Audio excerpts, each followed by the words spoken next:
Hi all, I am Samriddhi Banerjee. Welcome to my channel, The Mad Reader. In this channel, I narrate the audiobooks of different popular books and stories. In this video, I am going to narrate the second chapter of the novel A Study in Scarlet about the timeless detective Sherlock Holmes. So, let's start. Chapter 2 The Science of Deduction. We met the next day as he had arranged and inspected the rooms at number 221B Baker Street, of which he had spoken at our meeting. They consisted of a couple of comfortable bedrooms and a single large airy sitting room, cheerfully furnished and illuminated by two broad windows. So desirable in every way were the apartments, and so moderate did the terms seem when divided between us, that the bargain was concluded upon the spot, and we at once entered into possession. That very evening I moved my things round from the hotel, and on the following morning Sherlock Holmes followed me with several boxes and portmanteaus. For a day or two we were busily employed in unpacking and laying out our property to the best advantage.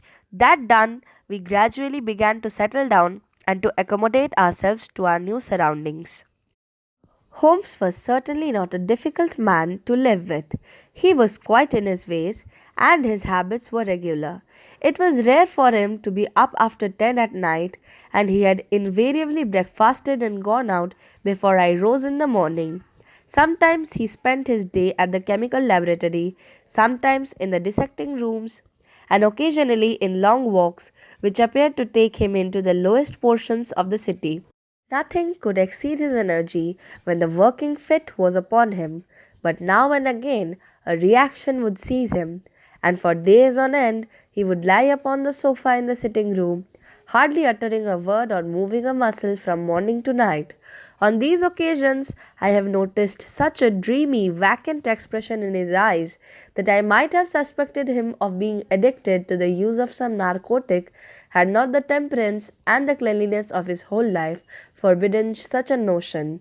As the weeks went by, my interest in him and my curiosity as to his aims in his life gradually deepened and increased. His very person and appearance were such as to strike the attention of the most casual observer. In height, he was rather over 6 feet, and so excessively lean that he seemed to be considerably taller. His eyes were sharp and piercing, save during those intervals of torpor to which I have alluded, and his thin, hawk like nose gave his whole expression an air of alertness and decision. His chin, too, had the prominence and squareness which mark the man of determination. His hands were invariably blotted with ink and stained with chemicals, yet he was possessed of extraordinary delicacy of touch, as I frequently had occasion to observe when I watched him manipulating his fragile philosophical instruments. The reader may set me down as a hopeless busybody when I confess how much this man stimulated my curiosity, and how often I endeavoured to break through the resistance which he showed on all that concerned himself. Before pronouncing judgment, however, be it remembered how objectless was my life, and how little was there to engage my attention. My health forbade me from venturing out unless the weather was exceptionally genial, and I had no friends who would call upon me and break the monotony of my daily existence. Under these circumstances, I eagerly hailed the little mystery which hung around my companion, and spent much of my time in endeavouring to unravel it. He was not studying medicine. He had himself, in reply to a question, confirmed Stamford's opinion upon that point. Neither did he appear to have pursued any course of reading which might fit him for a degree in science, or any other recognized portal which would give him an entrance into the learned world. Yet his zeal for certain studies was remarkable, and within eccentric limits his knowledge was so extraordinarily ample and minute that his observations have fairly astounded me. Surely no man would work so hard or attain such precise information unless he had some definite end in view. Desultory readers are seldom remarkable for the exactness of their learning. No man burdens his mind with small matters unless he has some very good reason for doing so. His ignorance was as remarkable as his knowledge. Of contemporary literature, philosophy, and politics, he appeared to know next to nothing. Upon my quoting Thomas Carlyle, he inquired in the naiviest way who he might be and what he had done. My surprise reached a climax, however, when I found incidentally that he was ignorant of the Copernican theory and of the composition of the solar system. That any civilized human being in this 19th century should not be aware that the earth travels round the sun appeared to be to me such an extraordinary fact that I could hardly realize it. You appear to be astonished, he said, smiling at my expression of surprise. Now that I do know it, I shall do my best to forget it. To forget it? You see, he explained, I consider that a man's brain originally is like a little empty attic, and you have to stock it with such furniture as you choose. A fool takes in all the lumber of every sort that he comes across, so that the knowledge which might be useful to him gets crowded out, or at best is jumbled up with lot of other things, so that he has a difficulty in laying his hands upon it. Now, the skillful workman is very careful indeed as to what he takes into his brain attic. He will have nothing but the tools which may help him in doing his work, but of these he has a large assortment and all in the most perfect order. It is a mistake to think that the little room has elastic walls and can distend to any extent. Depend upon it, there comes a time when for every addition of knowledge you forget something that you knew before. It is of highest importance, therefore, not to have the useless facts elbowing out the useful ones. But the solar system, I protested. What the deuce is it to me? He interrupted impatiently. You say that we go around the sun. If we went around the moon, it would not make a pennyworth of difference to me or my work. I was on the point of asking him what his work might be, but something in his manner showed me that the question would be an unwelcome one. I pondered over our short conversation, however, and endeavored to draw my deductions from it. He said that he would acquire no knowledge which did not bear upon his object. Therefore, all the knowledge which he possessed was such as would be useful to him. I enumerated in my own mind all the various points upon which he had shown me that he was exceptionally well informed. I even took up a pencil and jotted them down. I could not help smiling at the document when I had completed it. It ran in this way. Sherlock Holmes, his limits. Number 1. Knowledge of literature, nil. Number 2. Philosophy, nil. Number 3. Astronomy, nil. Number 4. Politics, feeble. Number 5. Botany, variable. Well up in belladonna, opium, and poisons generally. Knows nothing of practical gardening. Number 6. Geology. Practical but limited. Tells at a glance different soils from each other. After walks has shown me splashes upon his trousers and told me by their colour and consistence in what part of London he had received them. Number 7. Chemistry. Profound. Number 8. Anatomy. Accurate but unsystematic. Number 9. Sensational literature. Immense. He appears to know every detail of every horror perpetrated in the century. Number 10. Plays the violin well. Number 11. Is an expert single stick player, boxer, and swordsman. Number 12. Has a good practical knowledge of the British law. When I had got so far in my list, I threw it into the fire in despair. If I can only find what the fellow is driving at by reconciling all these accomplishments and discovering a calling which needs them all, I said to myself, I may as well give up the attempt at once. I see that I have alluded above to his powers upon the violin. These were very remarkable, but as eccentric as all his other accomplishments. That he could play pieces and difficult pieces, I knew well, because at my request he has played me some of Mendelssohn's Lieder and other favorites. When left to himself, however, he would seldom produce any music or attempt any recognized air. Leaning back in his armchair of an evening, he would close his eyes and scrape carelessly at the fiddle which was thrown across his knee. Sometimes the chords were sonorous and melancholy. Occasionally they were fantastic and cheerful. Clearly, they reflected the thoughts which possessed him, but whether the music aided those thoughts or whether the playing was simply result of a whim or fancy was more than I could determine. I might have rebelled against these exasperating solos had it not been that he usually terminated them by playing in quick succession a whole series of my favorite airs as a slight compensation for the trial upon my patience. During the first week or so, we had no callers, and I had begun to think that my companion was as friendless a man as I was myself. Presently, however, I found that he had many acquaintances, and those in the most different classes of society. There was one little, sallow, rat faced, dark eyed fellow who was introduced to me as Mr. Lestrade, and who came 3 or 4 times in a single week. One morning, a young girl called, fashionably dressed, and stayed for half an hour or more. The same afternoon brought a grey headed, seedy visitor, looking like a Jew peddler, who appeared to me to be much excited, and who was closely followed by a slipshod elderly woman.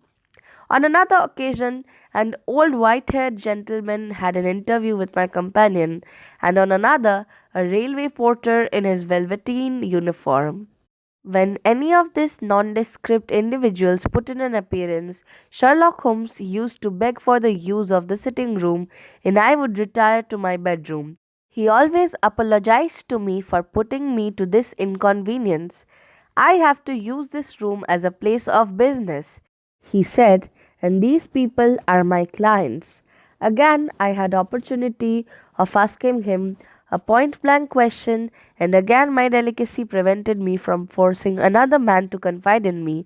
I imagined at the time that he had some strong reason for not alluding to it, but he soon dispelled the idea by coming round to the object of his own accord.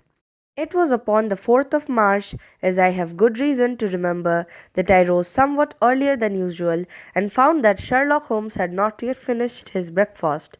The landlady had become so accustomed to my late habits that my place had not been laid nor my coffee prepared. With the unreasonable petulance of mankind, I rang the bell and gave a curt intimation that I was ready. Then I picked up a magazine from the table and attempted to while away the time with it, while my companion munched silently at his toast. One of the articles had a pencil mark at the heading, and I naturally began to run my eye through it. Its somewhat ambitious title was The Book of Life, and it attempted to show how much an observant man might learn by an accurate and systematic examination of all that came in his way.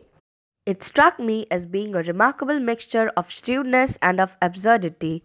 The reasoning was close and intense, but the deductions appeared to me to be far fetched and exaggerated. The writer claimed that by a momentary expression, a twitch of a muscle, or a glance of an eye, to fathom the man's inmost thoughts. This sight, according to him, was an impossibility in the case of one trained to observation and analysis. His conclusions were as infallible as so many propositions of Euclid. So startling would his results appear to the uninitiated that until they learned the processes by which he had arrived at them, they might well consider him as a necromancer. From a drop of water, said the writer, a logician could infer the possibility of an Atlantic or a Niagara without having seen or heard of one or the other. So all life is a great chain, the nature of which is known whenever we are shown a single link of it. Like all the other arts, the science of deduction and analysis is one which can only be acquired by long and patient study, nor is life long enough to allow any mortal to attain the highest possible perfection in it. Before turning to those moral and mental aspects of the matter which present the greatest difficulties, let the inquirer begin by mastering more elementary problems. Let him, on meeting a fellow mortal, learn at a glance to distinguish the history of the man and the trade or profession to which he belongs.